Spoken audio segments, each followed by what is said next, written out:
Ronald Jones or Keyshawn Vaughn, Cam Akers or Darryl Henderson? Do the veteran running backs like Damian Williams and Kerryon Johnson actually have better draft values than the rookies who are trying to replace them?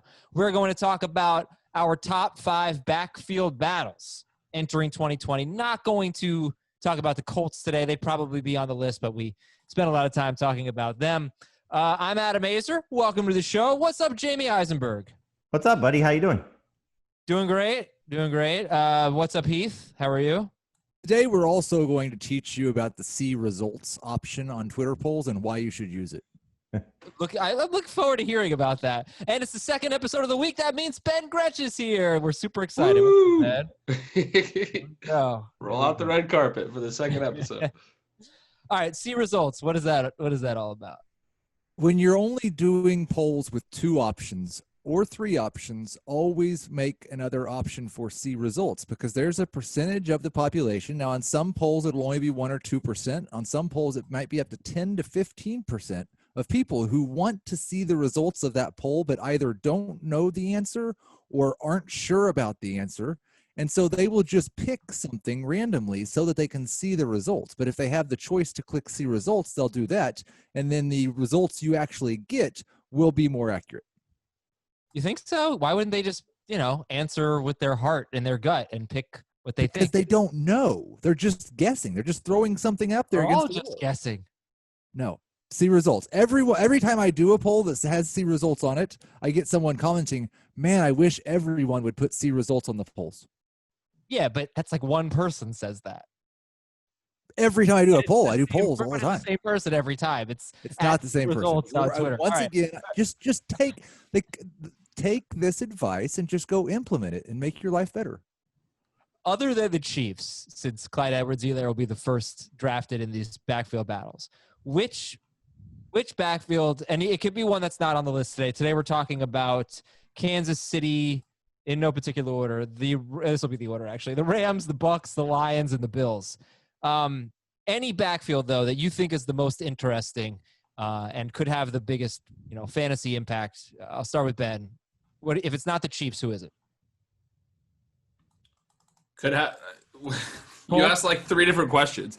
What I think is the most interesting? What could have the most fantasy impact? Like what am I answering? Results. I was lumping them together, I guess. So tell us that, and tell us the 4 most fun things you did over the weekend.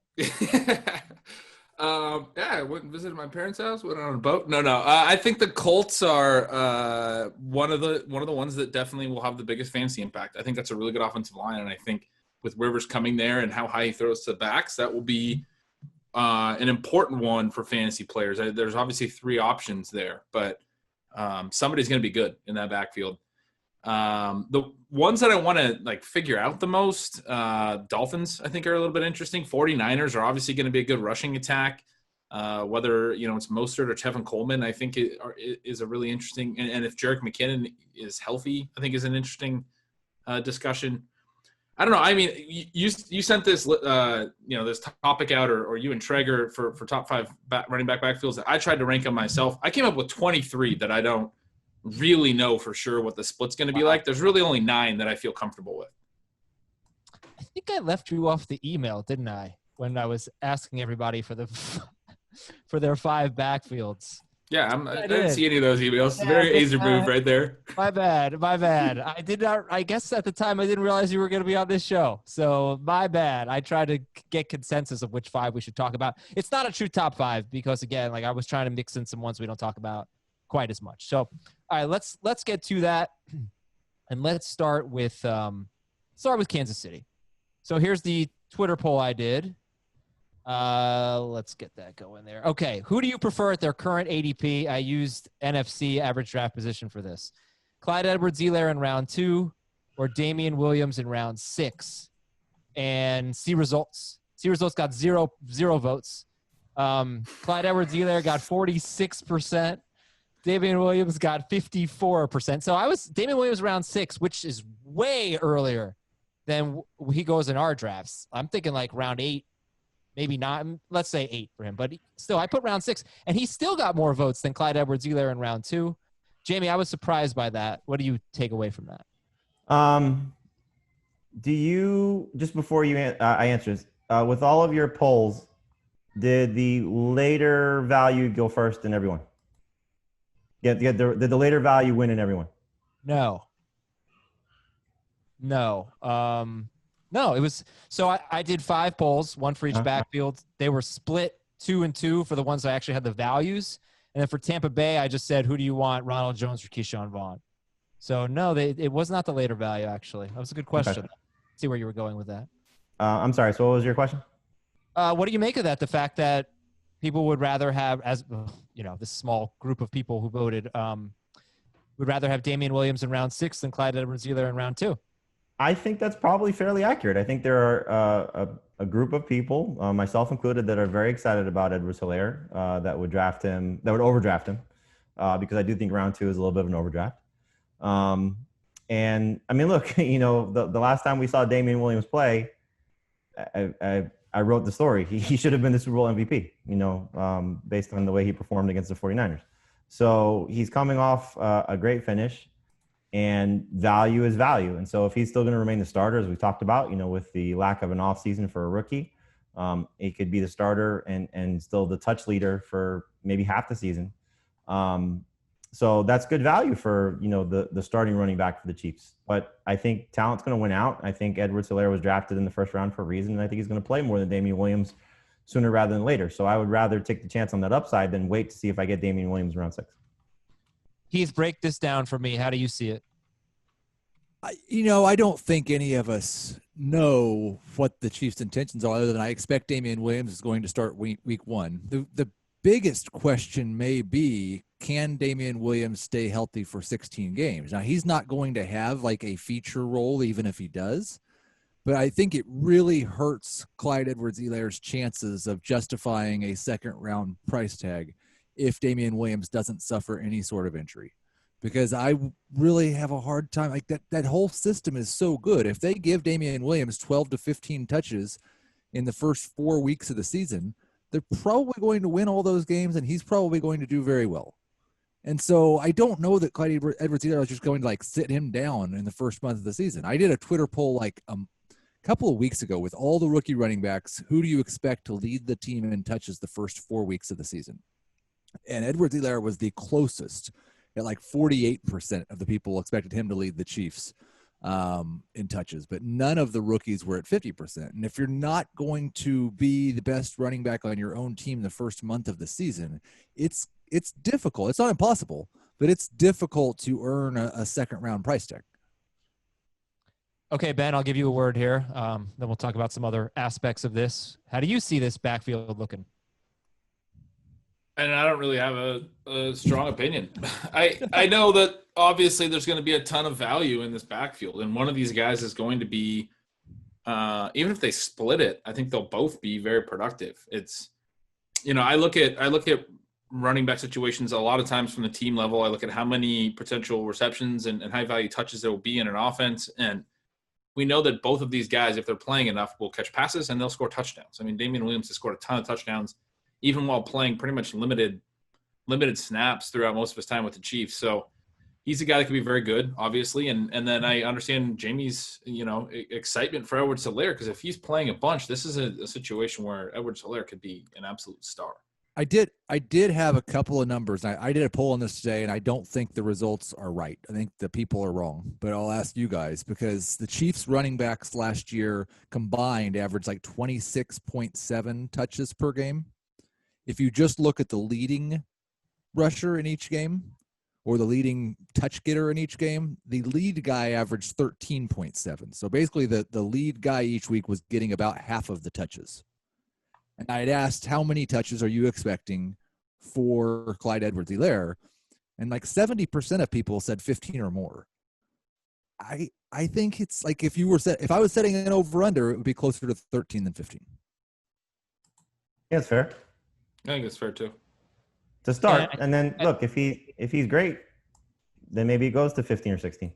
Yeah, and obviously Damian Williams could get hurt. I think the interesting thing is, do you guys? It's obvious that there's a path for Clyde Edwards-Helaire to be great. And the thing is, you look at last year and what they did, and they did split the carries, and it was pretty annoying, even when Damian Williams was healthy until week 16 and 17 and the playoffs, really. But the 3 years before that, they really did not split the carries. Spencer Ware had big work, and then Kareem Hunt had big work as a rookie, and then in 11 games before getting suspended. So there's a very recent history of Andy Reid turning one running back loose. But, okay, if we think Clyde Edwards-Helaire has like a lead upside, do we see a scenario where Damian Williams could be 15 touches and basically first, second round value type of player? Does he have the same upside that Clyde Edwards-Helaire has? I don't know that he has the same upside, but I think he'd be 15 touches for sure. There's a chance Clyde Edwards-Helaire gets to camp and there's something the Chiefs want him to do that he just does not do. There's a chance that he's the one that gets hurt. So, yeah, I think there's absolutely top 15 upside for Williams still. Okay, so somebody convince me why I should take Clyde Edwards-Helaire in the second round instead of Damian Williams in the 6th round or later. I think the value is definitely in Damian Williams' favor based on where you can get him. And like you said, Adam, in our drafts, we've seen him go a little bit later. I think the thing about it is that we said this time and again. What did the teams tell us in the NFL draft? The Lions by taking DeAndre Swift, the Colts by taking Jonathan Taylor, the Chiefs clearly the most prominent by taking Edwards-Helaire in the first round. That they're either planning for the future, like the Ravens could be with J.K. Dobbins, or they're not thrilled with what they have right now. And maybe it's Williams not staying healthy for 16 games and they want to just insert what they consider to be the next Brian Westbrook in Andy Reid's offense, like they've compared him to, or, recent history, the next Kareem Hunt in terms of taking a rookie and making him into a star. So I think, the guys have said it best that we don't know. But if you're just talking about value, and if Damian Williams can stay healthy, round 6 is going to deliver pretty good value for a guy that if he's getting 13 touches, if the number's 26, as Heath has said, and they're splitting it down the middle, 14-12, 13-13, 15-11, however that's going to go.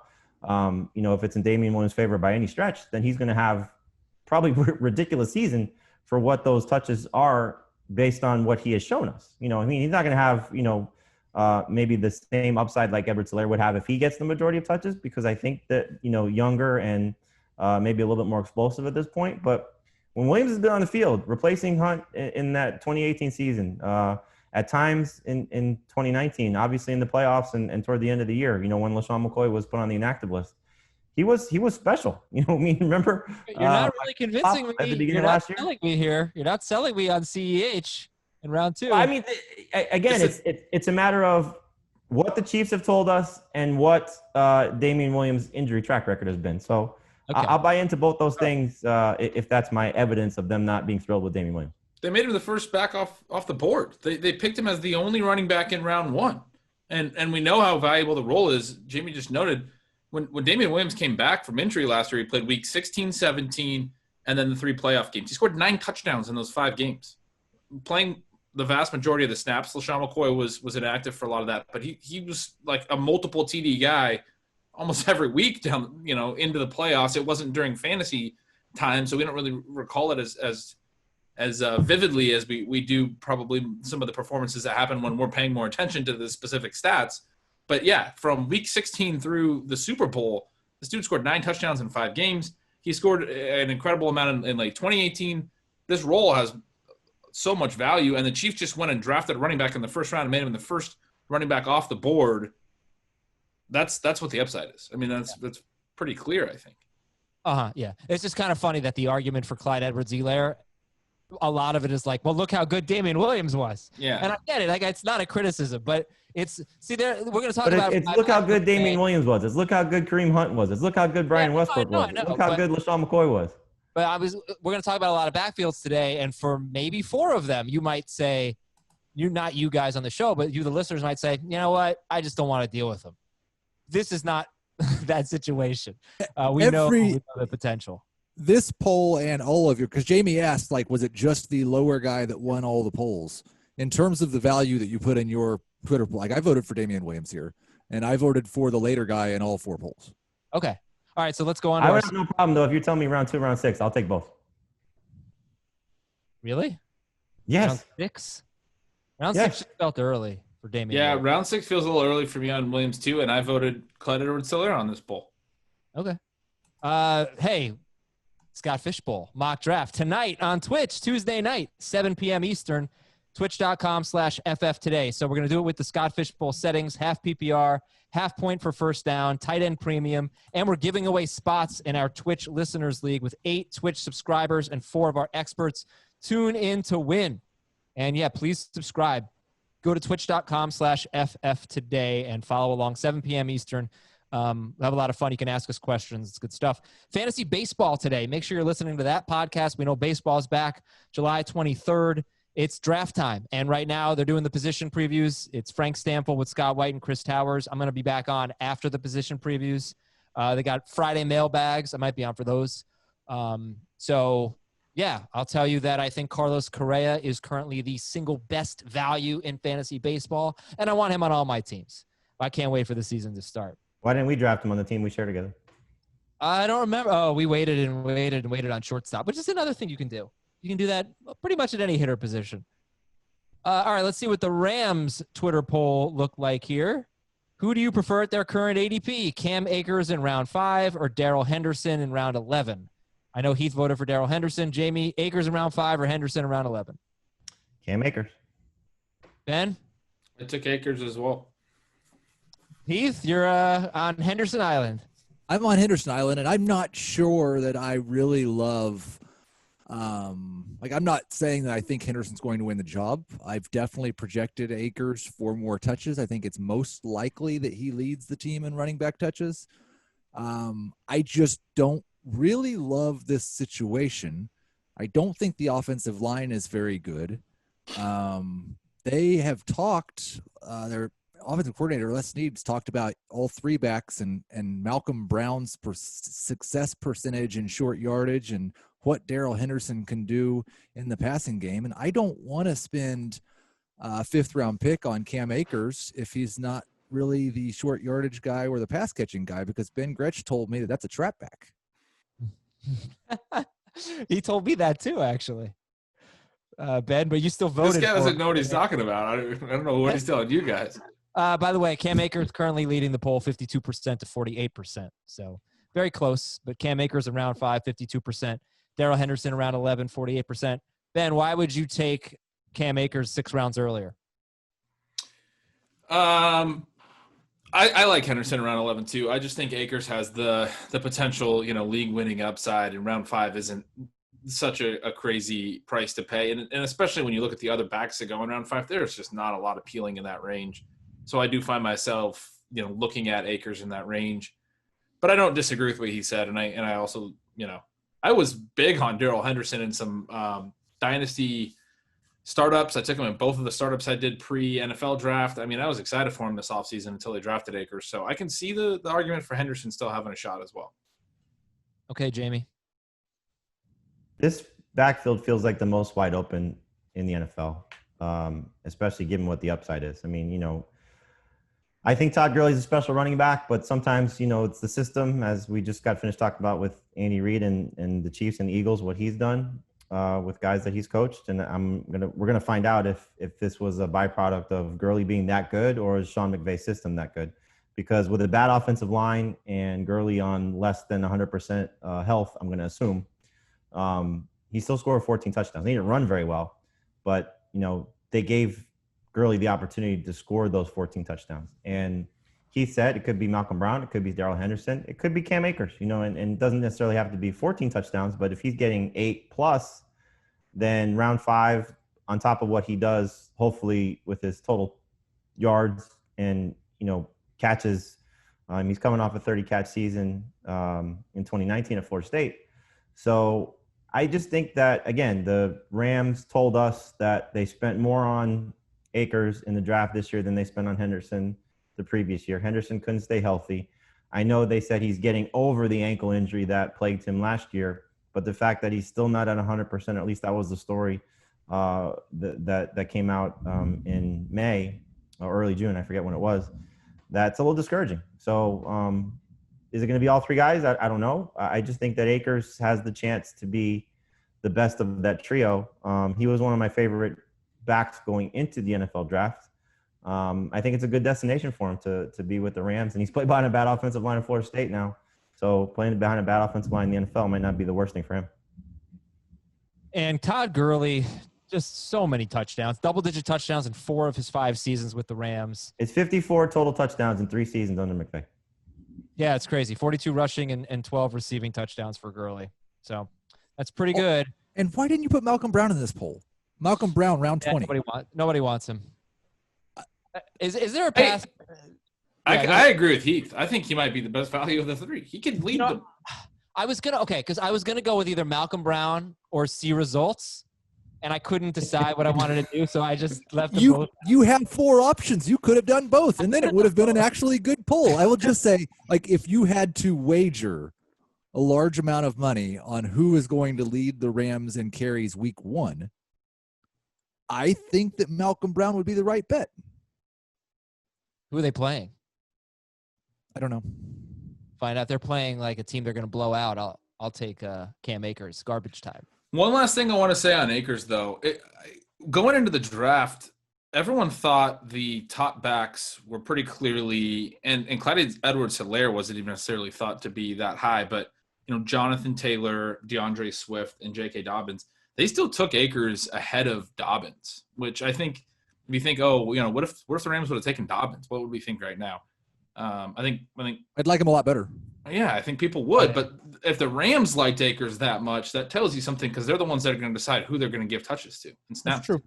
Well, then I would just say that, it might be a long shot, but they took Van Jefferson fairly early. They took him in the 2nd round. So he went earlier than people expected too. If you believe in the Rams evaluating a running back, maybe apply it to the wide receiver as well. Perhaps that's more of a dynasty thing. Maybe their only trip that they were allowed under the circumstances was to Florida. So they just did Florida and Florida State and they were done. Yeah, I guess so. And they left out the worst school in Florida. So that tells you something. They couldn't get that far south. So, anyway, this is another offense that's been 1st, 2nd, and 11th in scoring under Sean McVay, 10th, 2nd, and 7th in total yards. It's another offense where you might not want to just be like, I'm not going to draft these guys because you might have a really good player there. All right, let's take a quick break here on Fantasy Football today. We got the Bucs, the Lions, and the Bills when we come back. Gap. So who do you like? Who do you prefer in a half PPR league? Ronald Jones or Keyshawn Vaughn? Ronald Jones, 58% of the votes, is your leader right now. Keyshawn Vaughn, 42%. So that's kind of interesting. Does anybody on this podcast like Ronald Jones better than Keyshawn Vaughn? You do. Switch my allegiance. I do too. Yeah, I do too. I think it's really interesting that you picked these 5 tough to call backfields, and the biggest gap was 58-42. Yeah. It tells you that none of us really know much. Yeah. Now, most of them were ADP. This was not. But actually in ADP on NFC, I'm pretty sure Vaughn and Jones were going back-to-back. So basically, this was an ADP question. You'd kind of have to choose between one or the other, or maybe you'll draft both if you want. Would anybody want to draft both of them? Let's say we're talking rounds 7 and 8 in a 12-team league. Yes. Yes. If I do it probably in different leagues, and I probably will have – I'll probably have exposure to both of these guys. But not on the same team. I don't know if I would do it on the same team. Okay. It'd be a unique situation, but it's the only thing that's hanging out there that makes me not feel comfortable about that combination is the Devonta Freeman thing. If Devonta Freeman would sign with someone else, I'd feel pretty okay about taking those 2 back-to-back in the 7th and 8th and thinking I had one really good running back. I was going to say they were 15th in rush attempts last year and 16th in rushing touchdowns. It was not that bad of a rushing offense. And obviously, could get better. God, Peyton Barber was a waste with 154 carries. Come on. Okay, but you say Devonta Freeman. Now let me draw a comparison to the Rams with the Bucs. Daria Gumbawale could be their 3rd down guy. So these might be 2 trap backs here. Maybe splitting goal line work. I don't know. Ronald Jones only got 2 carries inside the 5 last year. Daria Gumbawale had 7. Peyton Barber had like 9. So, where does the Gumbawale factor in, and does he kind of throw a wrench in this backfield for fantasy purposes? Well, I can tell you that Gumbawale's carries from like the 1 were almost all hurry up in 2-minute drill situations where they had him in and they would hurry up to the line after a completion and run with him, because it drove me absolutely nuts having Ronald Jones in every league. When I was writing Stealing Signals, I remember this so vividly. They would just hurry up and give it to Gumbawale. Drove me nuts. If he matters, then I would say that's really bad news for Keyshawn Vaughn. Okay, Jamey, what's your read on this? Who do you like better, Jones or Vaughn? I've switched to Jones. I think, just looking at Bruce Arians' history, there's probably a better chance of Jones starting the year as the guy and seeing how long he keep the job. But the fact that they've said that Vaughn can step into Peyton Barber's role, he's going to be better in Peyton Barber's role. So, that's something I think that will hurt Ronald Jones. He had a long touchdowns called back last year, or not a lot, but he had several long touchdowns called back due to penalty. Jones or Vaughn? Huh? Jones or Vaughn? Jones. Okay. I didn't keep track of Vaughn's long touchdowns. I thought maybe sometimes you find those stats, But I think, Jones, I have them basically back to back in my ranking. So the 7-8 round turn, if I were able to do that and I needed to fill a running back spot with two guys, that's the type of backfield that I think I'd want to do it with. Miami might be another one, just to see who has the chance to be the better of the two. And that's not too much of an investment in one backfield in that spot. But would not surprise me if Vaughn's better, but it could be, and by no means am I making the same comparison, but it could be what Arians did with David Johnson, where it took to the end of the year and they finally let maybe the more talented guy go. I don't know if Vaughn's more talented than Jones. I'm curious to find out. But I think Arians is going to lean on the veteran guy early. And I think Jones is going to have an opportunity more so than, let's say, the other backfields that we've talked about with the veterans. Okay, so are you guys more enthusiastic about having a piece of the Rams backfield or the Bucs backfield? Rams. I'm sorry, Jim. What? I'd rather have Akers. Heath? I don't know that I can say that I'm more enthusiastic about any of these running backs. Not really feeling it, huh? I mean, that's not to say, like, I've drafted Jones and Vaughn in this, and I've drafted Henderson. So, but it's more of okay, I need a running back, and that guy's there, so I take him. I've not gotten particularly excited about either one. Ben, are you excited about Ronald Jones? I think Ronald Jones, before the Keyshawn Vaughn pick, and the biggest issue with the Vaughn pick is that we know he's a good pass blocker. We know Arians had such an issue with Ronald Jones pass blocking. I mean, there was that one game right after Jones had a big rushing game. The very next week, he ended up playing only a few snaps, and we found out after the fact he blew a pass blocking assignment, and Arians sat him down for the rest of the game. Arians seemed to just cut off his nose to spite his face with Ronald Jones all year and kept giving Peyton Barber playing time because he hated how much he pass blocked. Even though, this is my long-winded way of saying, what Jones showed us as a runner last year was that he's good. We didn't see that in his rookie year. The talk last offseason was maybe Ronald Jones is just a huge bust and not very good. He had kind of a lingering hamstring injury in his rookie season, was the youngest back in that class. We talked about all that stuff. He came back last year and was good running the ball when he got opportunities. And like Jamey said, also had some long runs called back, but still was a full yard per carry, better than Barber on a similar workload in the same offense. He wasn't, amazing, but when you go back and you watch his film, this guy was breaking tackles, he was carrying guys. He's a big physical back, and he was good. And I think he can be very good in 2020, and I think he'll continue to be an effective NFL player, through his rookie contract. And he's got 2 more years on it. So I don't think Vaughn's just going to come in from day one and take over this job. I think another thing is also they're going to be a better team. They're going to be playing with a lead. The offensive line got better. They added Tristan Wirfs in the draft. So the Agumbawale point about the hurry-up situation, there's going to be less pick sixes. The defense should be, much more competent. Brady's going to make them a more efficient offense. So playing with a lead should play into Ronald Jones, maybe Vaughn, but more so than Agumbawale being on the field.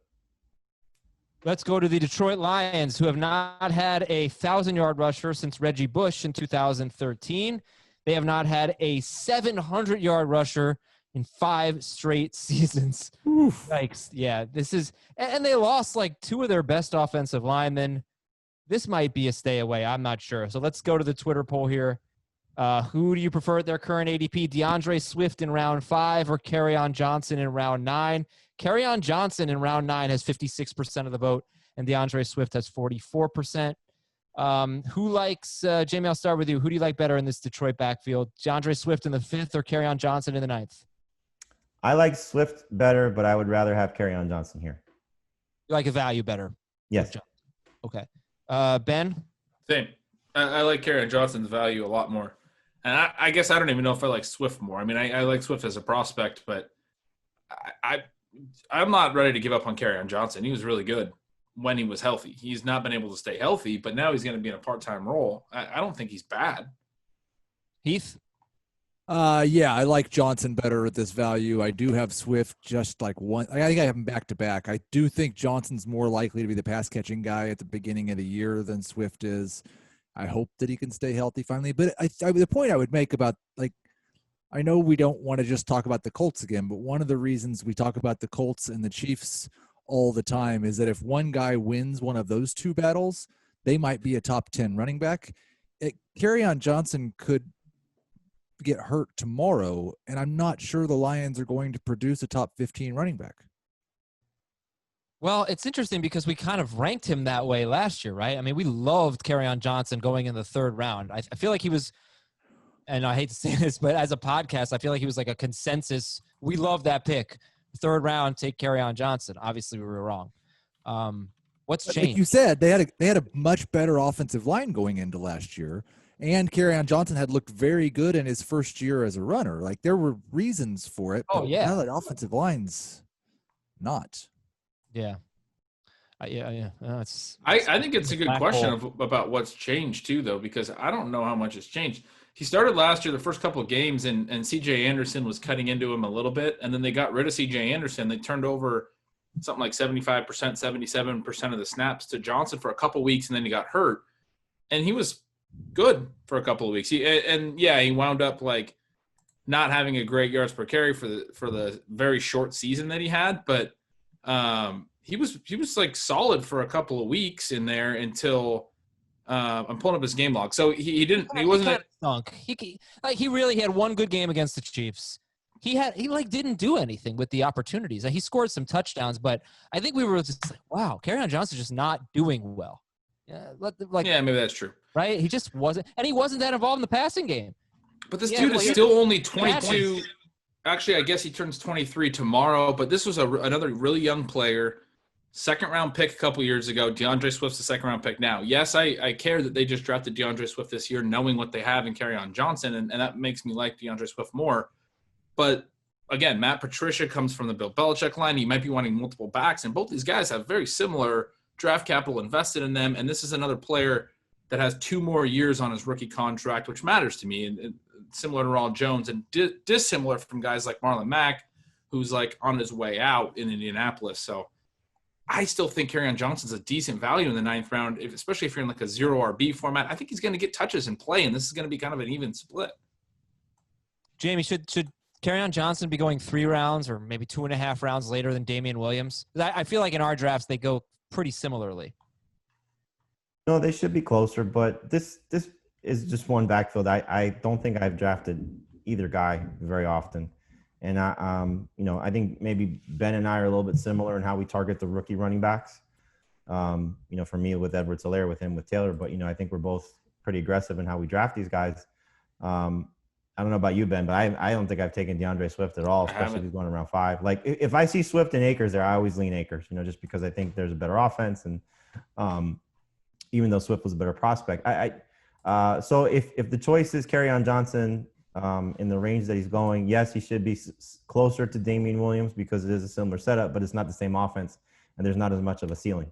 So, if you're telling me Williams in the 6th and Kerryon in the 9th, I'd probably say if Williams is going in the 6th, maybe Kerryon's late 7, early 8, but I don't think they should be that close. No. Okay, and one thing, I'll play the role of Dave Richard because I feel like he brings this up a lot. Kerryon Johnson has an extensive injury history. He has just a lot of trouble staying healthy. Yeah, that's the other side of it. If you do want to invest in Swift, you are waiting out the Kerryon injury. And when the Kerryon injury comes, unfortunately, it's happened in each of his 2 years in the NFL, then there's a chance he could be a top 20 back, Swift. I don't know if there's top 15 or top 10 upside just because of the offense. Talent-wise, I mean, he's there with, Edwards-Helaire and Taylor, he was, basically prospecting between those guys. In some cases, people had him ahead of Taylor. But, it's the same thing with J.K. Dobbins. If Mark Ingram goes down, Dobbins is going to be, probably a monster. and I think if you're investing in Swift, that's what you're hoping for. But if Kerryon does stay healthy, and if the reduced touches and reduced workload helps him stay there, then it's going to be probably frustrating. All right, last one. Buffalo. They drafted Zack Moss in the 3rd round. In the final, 6 games of the regular season, Devin Singletary had the 4th most carries in the NFL. He had the 5th most rushing yards, and he did not score a rushing touchdown. He just, barely got in the end zone, scored 4 touchdowns, 2 on the ground, 2 via the passing game in 12 games. But he had a really nice rookie season. He averaged 5.1 yards per carry. So now they draft Zack Moss. Final Twitter poll. Let's take a look. Who do you prefer at their current ADP? Devin Singletary in round 4 or Zack Moss in round 10? And remember, Frank Gore had 166 carries in 16 games last year. So Singletary in round 4, Moss in round 10. Right now it is Singletary 54%, Moss 46%. Singletary, even 6 rounds earlier than Moss, right now is leading the poll. Ben, who do you like better at their ADP? Singletary in round 4 or Moss in round 10? I think I clicked on Singletary, but I don't really – this is the one that I don't really care. I think I've made my takes on this backfield pretty clear that I just don't really like the potential split in an offense that, the quarterback's going to run a lot and therefore not throw to the running backs a lot and also take some of the goal line work. I think there's potential value here, and I think both of these guys are cheap enough that especially Singletary, I've picked in some spots, not in the round 4 range, but he can be had in the round 6 range sometimes, depending where you're looking. Would you put the rookies ahead? I know you put Jonathan Taylor and Edwards-Helaire, but when you get to the Cam Akers, DeAndre Swift, J.K. Dobbins group, would you take them over? When I said with Cam Akers, I like him because there's no one ever available in that range. The guy that was in my head was Devin Singletary, and I'm looking at my rankings right now. I have Singletary 1 spot ahead of him. It's like right as soon as Singletary goes, that's when it's like, okay, it's Cam Akers now. Like that's when we're getting into the rest of these rookies. But I do have Singletary ahead of the rest of the rookies. Heath, who do you like better, Singletary in the 4th or Moss in the 10th? I mostly agree with Ben that I don't want to draft either of these running backs. And the thing with Singletary is he illustrates part of the problem with the ADP everywhere except for our drafts. I think I have him as my number 25 running back. He's currently the 24th running back off the board by ADP, but we don't have 24 running backs going in the first 47 picks of our draft. It's not so much that there's other running backs that I like more than Singletary. It's just that I'm drafting wide receivers or tight ends at that spot where he's going. So I everything Ben said, plus I think there's a 30 to 40% chance that the Bills offense just regresses and isn't as good. Jamey, Singletary in the 4th or Moss in the 10th? I love Zack Moss in round 10. There's just that's like a throwaway round, when you start to get double digits. And if he just takes Frank Gore's work, he's younger, hopefully he's more explosive. Maybe they use him more in the passing game. They talked about that a little bit. I don't know if he profiles that so much. I don't think he does, but still, if they force that. But if he's getting the goal line opportunities, the touches in the 5, the touches in the 10 that Frank Gore had and had more than Singletary, then that's going to be the better player if it's a 50-50 split. So the 6th round difference between those two, and the investment essentially is the same in the NFL draft, what they did with Singletary, who I thought, he's getting a little bit of a bad rap for how he performed last year because Josh Allen scored so many touchdowns and he didn't get the work inside the 5 and the 10. I think he's a good player, but if it's a split situation and could be down the middle, like the Chiefs situation, we were saying 26 carries, let's say it's 13-13, however the Bills split it up. Yes, Josh Allen is going to dominate or not dominate, but have the chance to steal all those short yardage touchdowns. But if Moss is 806, let's just say, rushing 805, and then maybe does 200 yards in the passing game and maybe another score there for round 10, that's just great. 800 rushing yards, though. I mean, that's like almost 200 carries, unless he's really efficient. You're talking like 180 carries or something. Okay, so 700 yards. I was just ballparking it. Just whatever the case may be. I don't know what you guys haven't projected for. It could be 650 and 5. For what you're getting in round 10, just to see. We're talking about draft. You don't have to start him if you take him in that spot. And if he's better than Singletary, then and the best running back in Buffalo, and maybe by a large margin over Singletary, I just don't understand why you would take Singletary that soon. So for me, he's become an avoid, and Moss has become a target if I can get him in double digits. Like Devin Singletary had a very good year. That's the last thing I just want to say. Like, I agree. He looked great. Yeah, like, and he caught 6 passes in the playoff game. So, not to say that he's going to be a 50 catch guy, but maybe 30. Why Devin Singletary did not do anything to justify, not being a big time ball carrier. I just wish a 4th round pick. What's that? Well, so a 4th round pick, no, but 24th running back off the board, like you said, yes. Yeah. I think this is more. It's a couple things. One, it's more just how many running backs are going that early. I think people have made a little mistake in recognizing correctly that there are very few great running backs, but their response to that was we're going to draft a lot of average to mediocre running backs much earlier than we should. Ding. Agreed. So I'm glad you liked that. But no, what do you guys anticipate? Because what I've seen is essentially like 14 running backs in the first 2 rounds. I can see that. Yeah, I think that's. I think it's you get into trouble after those top.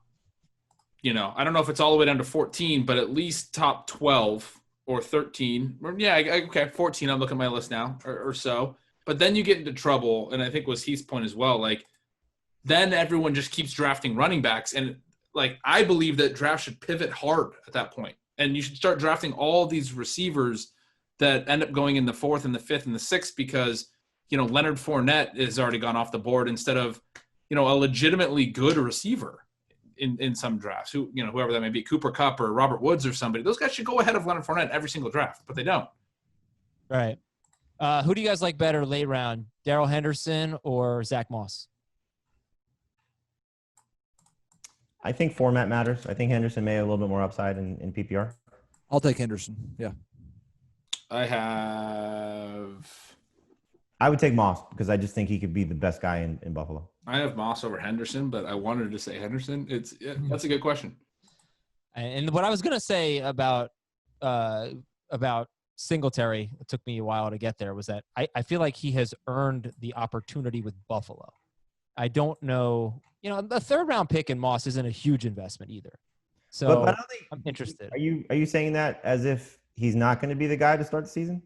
I'm saying like if he gets the role that I think he earned last year, when you just look at how good he was and what he did in the playoff game, and Frank Gore was so bad near the goal line. I don't know why they didn't use Singletary there, and hopefully they will. I think that he could be worth a 4th round pick. And we keep saying 4th round. Well, I think he's worth a 5th round pick. I don't think it's like outlandish to take Singletary in the 4th round. I'm saying that Devin Singletary played well enough last year where it really wouldn't surprise me if Zack Moss had a very limited role, and they just made Devin Singletary the running back. And even though he didn't catch a lot of passes, which he probably won't, that he'd still be very valuable in fantasy. He very well could be. I just think 4th round for me is a little too soon. And there were some concerns about like whether he could handle, like at his size, could handle 300 touches in the NFL when he was coming out of college, right? So the fact that he did suffer an injury last year and they kept him in a kind of a tandem role and then they drafted somebody else, I think they just maybe see him as more of a running back by committee guy. And it could be, the Goomba Wale, Malcolm Brown situation. TJ Yeldon may have a role that we don't really anticipate, but could still be their passing downs guy. All right. Well, everybody, thank you for participating in the Twitter polls. Appreciate that. I'm just upset that you ignored my Miami Dolphins suggestion. Yeah, we had some good suggestions, and none from Ben. I had another Twitter poll, Adam, that I would like to get everybody's response to. Go for it. The top 5 rookie running backs: Clyde, Taylor, Akers, Swift, Dobbins, all being drafted in the first 65 picks. How many busts are there out of that group? 3. How are we defining bust? How do you want to define it, Ben? I'll let you. Well, because I think sometimes we say, like, does their full season, end of season rank end up, falling higher or lower than their draft spot? But I think a lot of those guys are going to be better when it matters late in the season. You know what I mean? If Clyde Edwards-Helaire is not a top 20 running back and he's drafted in the second round, I would say he was a bust. Yeah. I'm going to say J.K. Dobbins, if he doesn't really contribute to your team, he's a bust. Yeah, Dobbins is a guy that you're hoping for basically Nick Chubb's rookie year when Carlos Hyde ended up getting traded. I don't think Ingram's going to get traded, but Chubb was barely getting used, and then all of a sudden he was the lead back for a while and was very good. That's what you're hoping with Dobbins. So whether that happens or not is going to dictate whether he's a bust. He's an upside pick through and through. All right, so let's answer the question. I'd say 3. Jamey, I think you said 3, right? Yeah, I think it's Dobbins, Swift, and then one of the 3 guys I actually like. Yeah, I think that's fair. I'll say 2 though. I think one of Dobbins or maybe even Swift winds up being fine, and probably one of the guys I like winds up not being very good somehow. So Heath is going to say 4, but he wants to say 5. Well, the reason I asked is because I will have 4 in my bus column. And I thought that seems too high, but it's almost all running backs because that's all anybody's drafting in the first 6 rounds. And so I have 4 in the bus column. I think the right answer is probably 3, but as long as 3 of those 4 are, then it's fine. I don't understand why you would do it like this. You put 0 to 1, 2 to 3, 4 more, and see results. You wasted a perfectly good opportunity. Like you could have had 0 to 1, then 2, then 3, then 4 or more. You didn't have to put see results. See results is clogging this up. This is a bad use of it. Okay. One thing I will say is I would love we're winding down the show, but I would love to jump back into the top backs that have been drafted in the last couple of years. Josh Jacobs, I don't think was a bust last year. Miles Sanders, I don't think was a bust last year. David Montgomery, maybe, right? But those are guys that going into the year, we didn't really feel super confident in their role, except I guess Jacobs. And then I'd like to go back even further, but I know obviously the 2020 class is really good. A lot more backs went in the top 60 picks, the top 2 rounds, than have in several recent drafts and for a lot of years. I don't know the exact number, but there's a lot of good players in this draft and for good reason. And the league thought so. They drafted them higher than they normally draft running backs.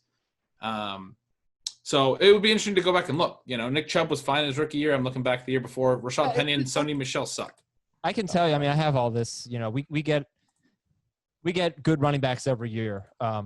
2020 was actually, or 2019 was kind of a bad year. Josh Jacobs was 14th in non-PPR, 21st in PPR. Miles Sanders was 15th overall, but the year before, Barkley was RB2, Phillip Lindsay was top 12, Nick Chubb was 15th in non and 18th in PPR. The year before that, Kareem Hunt and Alvin Kamara were top 5. Leonard Fournette was top 10. Christian McCaffrey was 10th in PPR. So these rookie running backs, 2016. Those guys were not drafted in the first 5 rounds of fantasy drafts. Can you go back to last year, though? Yeah. Because how many rookie running backs do we really care about from that class? 4? Jacob, Sanders, Singletary, Montgomery? Care about now? Yeah. Even before the season last year. Yeah, based on ADP, those are the 4 that I remember going anywhere, know. I would say by the end of the season, 3 of them were starting for you. Yeah, but the thing is, Miles Sanders paid off and probably won you a league or came close, but he was not worth a pick in the first 5 rounds. He was going in the 8th round. Wait, what? I would guess Miles Sanders was dropped in at least a third of leagues. You cannot have a useless player for 12 weeks or whatever it was. He wasn't useless for 12 weeks. He had a couple good games early. He paid off and won you a league or whatever, but he wasn't worth a 5th-round pick? No, because 5th-round picks are important. You can't just waste a roster spot with a 5th-round pick. If you're just planning on a guy having a big finish, I don't think that's worth a top 60 pick, in my opinion. But he was still serviceable, though, at points in the season. He was not. I don't even think he was a top 5 pick for what it's worth, but and actually he was definitely serviceable. He was getting downfield receiving early in the year. He had a couple big receiving games. Based on that, though. That was fluky plays. He wasn't getting enough touches. He was not somebody who started. He was frustrated. I didn't drop him, but I remember having a lot of moments where I was like, gosh, do I have to drop Miles Sanders right now? You're playing in way different leagues than me then. That's just there was no point where I ever thought of dropping Miles Sanders. I wrote him up as the best trade candidate in stealing signals after I think the second or third week. You got lucky. I didn't. Jordan he had Howard, the perfect workload with the Jordan receiving Howard work. didn't get hurt, it never would have happened. That's why you target him. I also wrote up Royce Freeman for the same reason. Phillip Lindsay never got hurt. Royce Freeman's great receiving role didn't expand to a full-time role. It did expand for Miles Sanders. That's how you identify running back upside. Yeah, but you can't bank on injuries. That's not a worthwhile strategy. You can't but I will say in kind, you can't only define running back success as 16-game seasons when like fantasy football is littered with examples of guys who broke out late in the year. That's what I would say. I don't. Hold on. Last point. I agree with that, Ben. I just personally, if I feel like I'm only drafting this guy so he can be great for me late in the year, that to me is not a top 60 pick. Also, not a guy I take in the first 5 rounds. If you won in the first round of your playoffs with Miles Sanders, you got lucky because he had like 60 yards and no scores. So, like, he did help a lot if you were able to get to I don't the know. I mean, semifinals. I don't think, me personally, I wouldn't qualify 3 of those guys as being bad. They may not have been Barkley or Zeke, but I mean, Jacobs, I think, delivered. Oh, no. They weren't bad at all. I was just saying. You said last year was a bad year for rookie running back. By comparison to Kareem Hunt, Alvin Kamara, Ezekiel Elliott, Saquon Barkley. Yeah, there may not have been a lead singer of this group, but there was certainly a good group. Oh, it was. No. I'm just saying they didn't finish as high as we had seen in, I think, 3 straight years where we had a top 5 rookie running back. They didn't finish top 12, but they were good for sure. Jacobs more consistent. Sanders with that big burst at the end. And we love both of them this year, but just in terms of fantasy production, it didn't really happen the same way as we had seen in previous seasons. Adam, do you have the ADP from last year in front of you or handy? I can get it. Yeah. Like where they were drafted? Like just to make any correlation. Like I think Edwards-Helaire is going to go sooner than any of those guys went last year.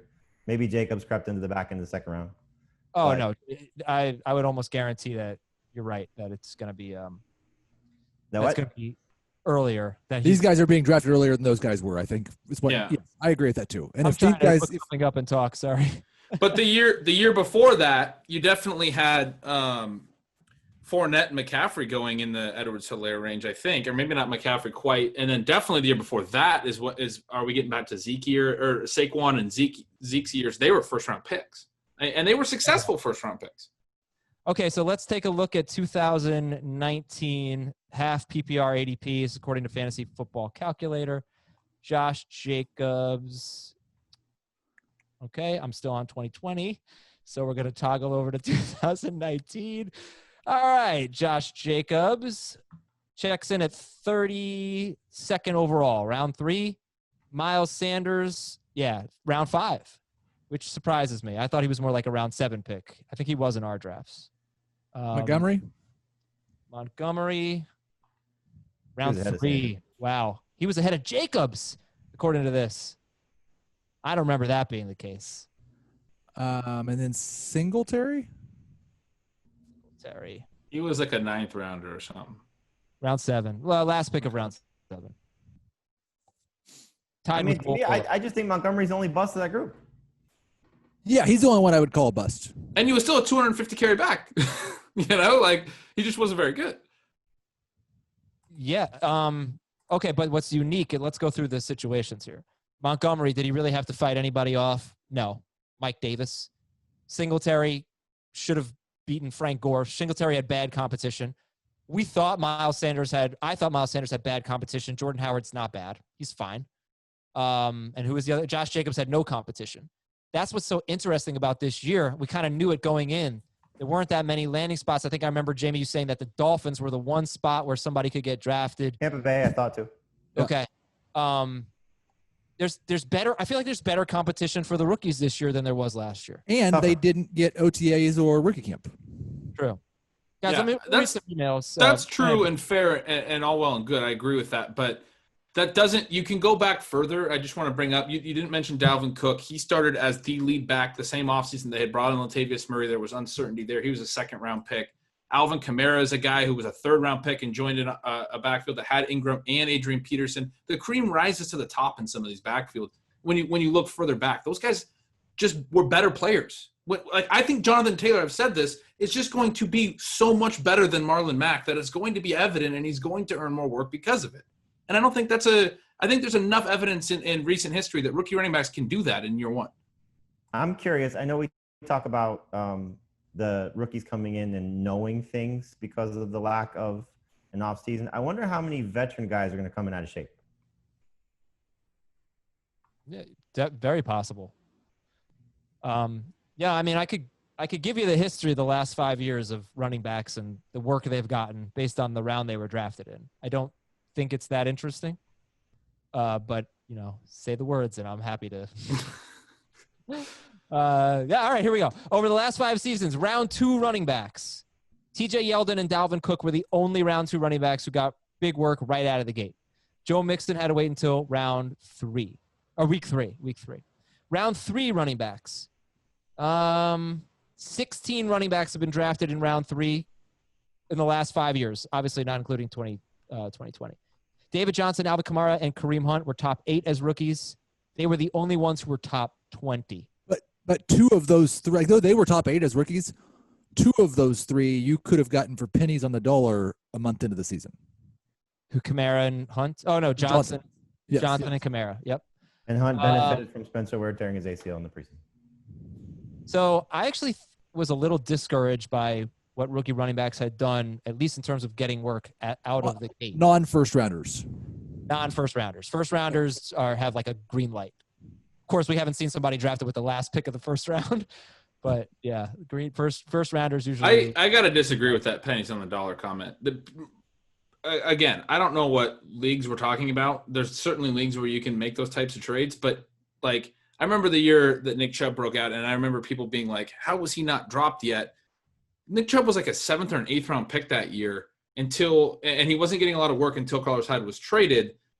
But anyone who used a 7th or an 8th round pick on that player, or used a 10th round pick on Alvin Kamara the year that he broke out, and saw anything positive out of him in the first couple of weeks, and Kamara was catching passes early in his rookie season, he's another guy that in Stealing Signals I called the biggest trade candidate of the week for one of these early weeks, and he went on to be an awesome player his rookie season because you can identify this stuff from their pass catching role. Who's drafting a guy like that in the middle round and then cutting them? You can't make that case about Nick Chubb. Nick Chubb had 3 carries per game and no catches before. No. Chubb wasn't that guy. Kamara was that guy.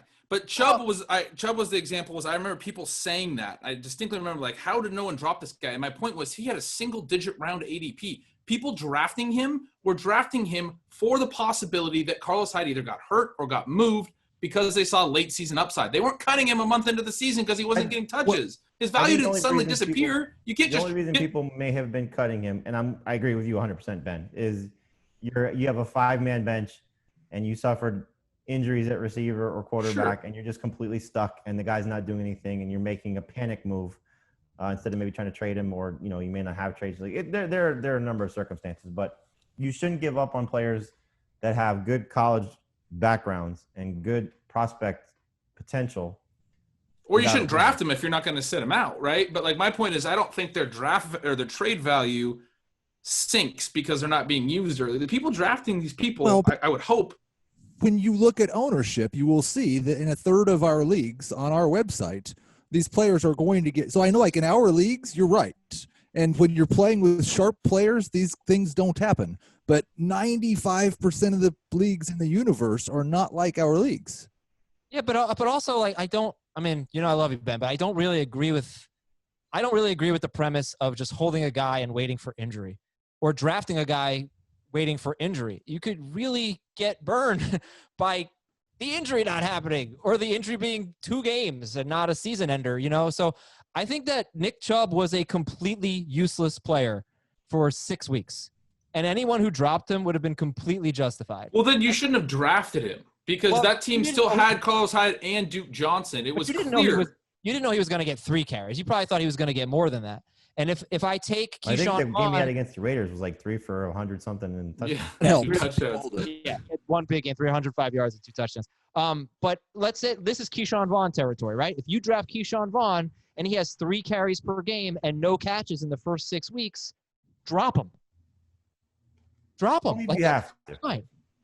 You don't have to, but I don't disagree. I don't necessarily even disagree with that because Keyshawn Vaughn isn't the type of player of Nick Chubb, in my opinion. If he's not getting work, then this is Cam Akers. This is Swift. J.K. Dobbins. If you're drafting J.K. Dobbins this year, you're not cutting him a month into the season if Mark Ingram's getting the work. You're waiting for Mark Ingram to potentially get banged up. What about 2 months? Well, I mean, that's the thing. It depends how deep your league is, but don't draft him if you're in a format where you have to cut him within the first 6 weeks. I mean, 2 months is maybe the point. Latavius Murray in that range because you just want somebody who's going to get work. Yeah. But then the question is, like, if you're willing to wait it out with a guy and accept basically you're going to bench him every week. You're never going to start him. You're just waiting for the payoff. What round is the earliest round you would take a player like that? Depends on your conviction on somebody. So I think it's – I'm trying to think of an example. I mean, Jonathan Taylor is not a bad example. A lot of leagues where I'm taking him, I'm taking like Tariq Cohen later. And if the preseason doesn't go the way I hope for Jonathan Taylor, I might start Tariq Cohen in week 1 over him because I might not know how many touches he's going to get from week 1 on. And you basically took Tariq Cohen in the 3rd round. But that's not how it works. That is how it works. Your 3rd round is useless. And so you're starting. He's not useless. You're paying for upside. That's how you win leagues. For a useless player with upside. You can't. But Adam, it goes back to something I told you years ago. You draft to win championships, not to just make the playoffs. Right. You know what? But the thing is, like, if I want to take a shot on a guy with big upside, I don't want to do it in the 3rd round. You can't do it in the 10th. And you cannot take a player with Jonathan Taylor's upside. The 7th round is where I'm usually looking for. Ben believes that Taylor is going to walk into the Colts facility when they are allowed to go in there, and he's going to push Marlon Mack off the field completely. And I get that. I get that. I think these players are more like Josh Kelly, Darrington Evans, Tony Pollard, Chase Edmonds. Like, you're not drafting these guys with the hope of playing them week 1. Of course. You're drafting these guys with the hope of XYZ happens, and you have Miles Sanders. I don't know if that's the right comparison. You're not taking those guys until the late rounds. That's my point. Yes. I mean, you'd prefer to do that. But I think, like, for me, Akers is that type of player. Like, I'm not going to get frustrated with Cam Akers if I take him in the 5th round and cut him a month into the season if Darryl Henderson's better or Malcolm Brown's better. Yeah, and I sparked all this with the pennies on the dollar thing that Ben really didn't like. What I will say is, if someone in your league uses a 4th or 3rd round pick on Jonathan Taylor and a 5th round pick on DeAndre Swift, and a month into the season, or either of those things, that team's sitting at 1-3, and that running back is getting 5 to 10 carries per game, then you can absolutely trade someone you drafted much later than where they were drafted to get them. Yeah, I wouldn't draft 2 of those guys in the first 5 rounds like you just described. That'd be silly. Okay. All right. Well, I think you all agree on that. It's interesting because Ben, I don't think Heath is, and I don't know about you, Adam, but Dave is going to take DeAndre Swift probably in the round 5 range because he likes him a lot. For me, it'd probably be Akers, and for Ben, it's pretty clear by the time we get to August, he's drafting John Taylor in the 1st round. But aside from Edwards-Helaire, because I think I've kind of dropped him a little bit toward the back end of round 2, and I'd feel the most comfortable with him in round 3. But I think, you just look at, to kind of tie it all in, you look at the situations that these guys are in, and if you feel confident that these younger players that the teams targeted in the NFL draft are going to be the best of that group, Zack Moss, throw him in there, Keyshawn Vaughn, throw him in there too, then you should be aggressive in drafting them, but you have to have the right mindset of don't panic if they're not doing what you hope they're doing in the first couple of weeks. And I just want to add one little note to kind of tie in my thoughts was you're not drafting a team. This is at least the way that I approach it. You're not drafting a team so that you can have one set starting lineup that you really like and you start for 16 weeks. Your team is going to live and evolve throughout the season. None of our teams have ever looked the same in the fantasy playoffs as they looked on draft day. You're going to cut players. You're going to add players. Things are going to happen. You want to draft a team that can get better as time goes on and help you win a championship at the end of the season. You don't want to draft a team that helps you win week 1 with 1 million points because you were so confident in all the week 1 workloads and then is like falling apart by mid-season. I mean, you have to understand that. I agree. But okay. I just think that, like, it is crazy to take Jonathan Taylor earlier this year than people were taking Josh Jacobs last year, because Josh Jacobs was walking into a starting job. And I think that, I'm just not willing, Ben. I'm not willing to get off to a slow start because I passed up awesome stud contributors in round 3 or round 4 for a guy that I have to wait half a season on. Like, I get the point of drafting a guy, stashing him, waiting for the payoff. I think it's happening earlier this year in drafts than it has in previous years. And I'm surprised that these rookie running backs, it's like people are just assuming they're going to walk in and win the job. I'm surprised it's happening as early in drafts as it is. To that point, Adam, I think it's kind of why we're seeing so many running backs in the first 2 rounds, or people leaning that way. So I'll go back to our show on Monday with Scott Fish. Think about the draft that he had and the words that he used. He took Joe Mixon and Nick Chubb with his first 2 picks, the half PPR 3 receiver league. And then he took Patrick Mahomes in round 3 and Mark Andrews in round 4. And what did he say to us? Safety. Mm-hmm. He got elite players at 2 positions, or at least we assume Andrews is going to be elite. Obviously, Mahomes is. And then 2 running backs. I think most of us would agree, whether you top 6, top 8, top 10, top 12. I know Heath, you're a little down on Mixon, but 2 top 12 running backs that are almost certainly going to go in the first 2 rounds. Like, that's not a bad build. I don't think any of us would probably do that quarterback tight end that early. No, I loved it. I just okay. So I love to start with 2 running backs. I don't take my 3rd one until like the 5th round at the earliest. Because there is too much like. But again, I'm just pivot. Yeah. The build of running back gets you out of this mess if you hit on those 2 guys. You don't have to, and I know Ben's going to be aggressive with Taylor, but you don't have to take Taylor in the 3rd or 4th, or Akers in the 5th, or Swift in the 5th or 6th.